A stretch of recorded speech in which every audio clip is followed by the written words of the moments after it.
Good morning, you're listening to Late Breakfast with Bianca Bradley. It's just after 10 o'clock and I'm also here with Owen Malarkey. Hi, good morning. This is Boston with More Than a Feeling. So we're going to have a look in more depth at news stories from different newspapers. We're going to start off with local news with the Examiner. So there's been a story, police photo plea over rail station flasher. So police are wanting to speak to this man about an alleged incident where he exposed himself to a 16-year-old girl while she was on a train waiting for it to go in Brighouse. What do you make of it, Owen? Well, first off, obviously, because we're on the radio, no one can see the picture, but the picture is just the typical, it's not to, stereotype people, who obviously are flashing them, what have you, but he's got, the old trench coat on and everything like that. But I think it's, in this day and age, I don't understand why people feel the need to go out and publicly do that. Do you know what I mean? Yeah, it's a bit wrong, isn't it, really? Yeah, when they must understand with the way that the media, reports everything sexually wrong like that, they must realise what they're doing is wrong. But maybe that's part of it, but they should probably just think that they need to get a bit of help. He's also in a public place, though, as well, so he must have known that he's going to get caught on camera. And it's a pretty decent picture, so people who might know him are obviously going to see a picture and think that it's him. It's that thing of why do you think you could get away with it when, again, with the way the world is now, the CCTV everywhere. There's kind of horrifying figures that we must have been caught on CCTV just about 50 times today, something daft like that, just because you've walked from your house, flat, wherever, just to the town centre. You've been photographed, caught on CCTV from this, that, the other, everything. Yeah, it's just a bit wrong, isn't it, really? I'm sure he's I'm sure he must be kicking himself, because he must also have read the paper. He must have seen, I'm not too sure what page that was from, but he must have seen it. He must have known. It was on front page. It was on the front. Yeah. He must have walked past it. He could have even bought the paper off someone who's handed it to him and just give him a look of recognition of, do I know you? When you pass someone on the street, you have no idea if you know them or not. He's going to get caught though, isn't he, really? Eventually. He's going to get found. One would definitely hope so, that he'd get caught, seeing as we think it's ludicrous that he could be so daft and blunt just to do that anyway. I'm pretty sure he'll get caught eventually. Definitely. So there's another story about the teen victim that got stabbed 11 times in Marsden.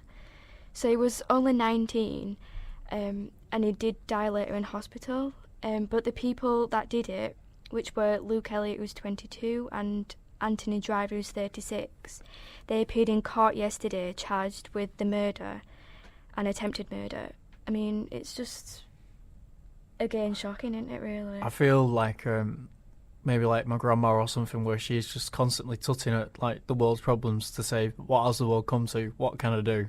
Obviously, people can do stuff. I don't want anyone to go out and be a vigilante, but you can. Obviously, if everyone starts to lead a good life, you be good to your neighbours and what have you, then people are going to react to that. But then you're always going to get people who would ruin it. But I think, didn't we even cover this story yesterday on this radio station? Yeah. So I'm sure that anyone who's listening wants to know more about it will probably be following up on it at some point today too. But it is an awful state of affairs that all this is going on when there's so much awful conflict and everything like that in the rest of the world. I mean, it's stated that his friend also got stabbed, but he survived, and he went to get help for his, obviously, friend, and, it didn't happen, did it, really? So it's shocking that they were just minding their own business, and two people who were just, I don't know what they were doing. It's kind of a knock-on effect, isn't it? The fact that the friend survived he's now probably going to, unfortunately, have to deal with survivor's guilt. He's going to be contemplating that when it happened over and over and over again, and there's loads of knock-on effects with people who don't realise, obviously they realise what they're doing at the time, but it's just blind rage, just thinking in the moment, not thinking how it affects the families of the people and the other people who know them. Then they might lose their job because they can't deal with the stress, and then everything knocks on and knocks on. It's just not the way we want people to live in the world, is it? No, you don't realise how much of an effect it will have on him, do you, really? So it's obviously a shame that it happened. There's also another story about the dentist that bought the George Hotel. He's a dentist from Huddersfield Dental Care, and he wants to restore it to its original glory, and it's a 60 bedroom hotel. But he's not saying how much he bought it for, but I'm guessing it's probably I'm gonna guessing be it cost a him lot. quite. Definitely cost him a pretty pocket, I'm guessing.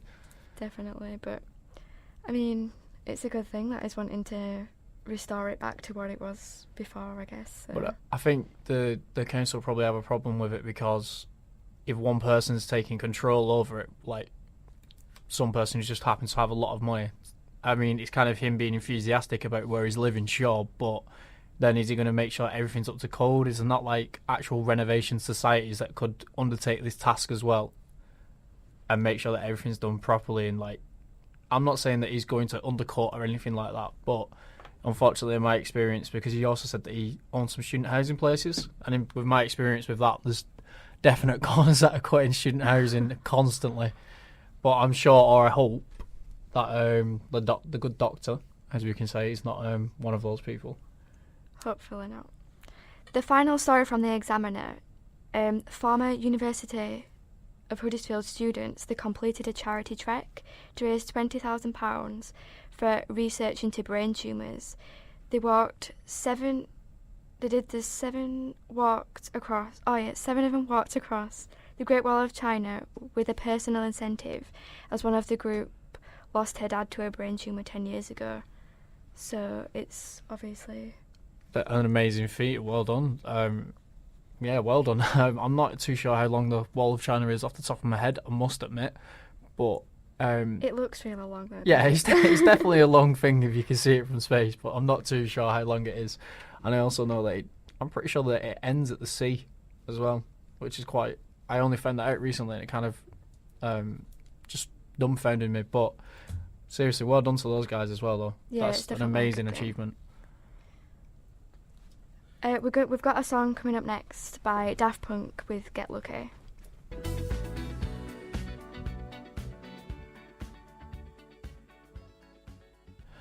Alright, that was Daft Punk. Up later on today, we have the Independent Culture Show with Hamad and Fellaini. Just to give you a brief overview of it, the Independent Culture Show is a magazine programme based around independent and underground source music. Hamad and Fellaini are going to take you through the great vibes of the independent scene on a Tuesday morning on, obviously, Planet Radio here, which you're listening to, hopefully. With such talent emerging from every direction, Hamad and Fellaini are here to tell you why West Yorkshire is at the forefront. Expect rising talents from such bands and artists as the Mexines, Hyde, DWP and many more. If you don't know who they are and you're curious about it, tune in just after our show here and find out about it. I think we're going to carry on now with some news segments, aren't we? Yep, we've got the Sun newspaper. So a big story was the Everest Sherpa mob. They beat a man up, sort of. They beat him up at 21,000 feet because they were climbing the Everest. And they punched him, they kicked him, they pelted him with rocks because they had a falling out with one of the leaders from the Nepalese Sherpas. They attacked Jonathan, 29, and two of his colleagues. It's the first incident to happen on the Everest, so that makes it the world's highest altitude fight. It's weird that, like, unfortunately, some guy's been beaten to a pulp, and what's going to make the headlines is it's the world's highest fight. Like, you know, obviously, like, there must have been some massively raised, like, aggro and everything like that for them to actually physically have a fist fight. But the fact that guy will always be remembered as the guy who got beaten up at the highest point ever is kind of weird. It's like he could even. It's weird to say that he might even find himself in the Guinness Book of Records and have no idea why he's there. He might just get a letter through the post one day and want to forget about it. That is quite odd, and it's weird to think of everything that's happening in the world all at the same time. Kind of makes the point of that it's such a big thing, and they've just like looked over it and found like a positive out of like a big negative. Yeah, I suppose that's a spin, isn't it? They've glossed over the negativity and just said, well, still though, this is a bit of pub quiz trivia for you, I suppose, isn't it? Where and when did the highest fight ever happen? It's just a bit like, he obviously went there to like achieve something, and obviously something bad happened to him, but I mean, he still achieved. When people talk about Everest, it's the people who got there first, the quickest, everything like that. And now he's the person who presumably didn't make it all the way to the top, but had a bit of trouble from his team on the way up. It's not very good. No, it's not the proudest boast that you could ever make. It's definitely not. Not really. So there's another story about Danny Cipriani, who he got run over by a double-decker bus last week, but he survived. But he was doing like a pub crawl with his teammates, and he has, obviously because of the impact, he had a bit of memory loss, but like he survived it, but it's still like a bad thing because he was obviously drunk and stuff. So it's just like showing the idiocy of like people when they're drunk and all that kind of stuff. I think that's again like a story where you could highlight certain aspects of it in order to give the public a reaction that you want to gauge from them. So you could highlight the fact that he was raging like drunk, ridiculously out of his mind, and that's why it happened. Or you could just gloss over it and just say he was on a night out with his friends and not mention how drunk he was, and it happened, and say it's a story of resilience of someone who obviously is a very strong guy. But the fact, then you could even highlight the fact that he's obviously lost some of his memory and just say that's like even the plot to a film or something like that. It all depends on how you report it, but I really do hope he's doing okay, because it's the pictures are really bad in paper because there's loads of different pictures, and I mean it's obviously doing better now, but it didn't look very good. So he's definitely going to need more than a plaster very soon. But definitely. Yeah, it's going to take him years to get his life back together. And I sincerely hope that he does. There's the last story from The Sun is just a short one, but a dad who let his 9-year-old son drive his 120,000 Ferrari car. Like he was seen in footage, like web footage, like driving the car without his dad. And his dad's charged with letting a minor drive, and it was in India, so it's... Well, there is that thing of maybe his dad didn't actually let him drive, maybe he took the car and then his dad said that he let him drive, so it's not his son who has the criminal record and everything like that, which you could argue is you perverting the law, but it's what a good father presumably would do. But of all, like, I'm sure this wouldn't have made the papers if it wasn't a Ferrari, because that's... I mean, the kid must have just... I don't know, like, just...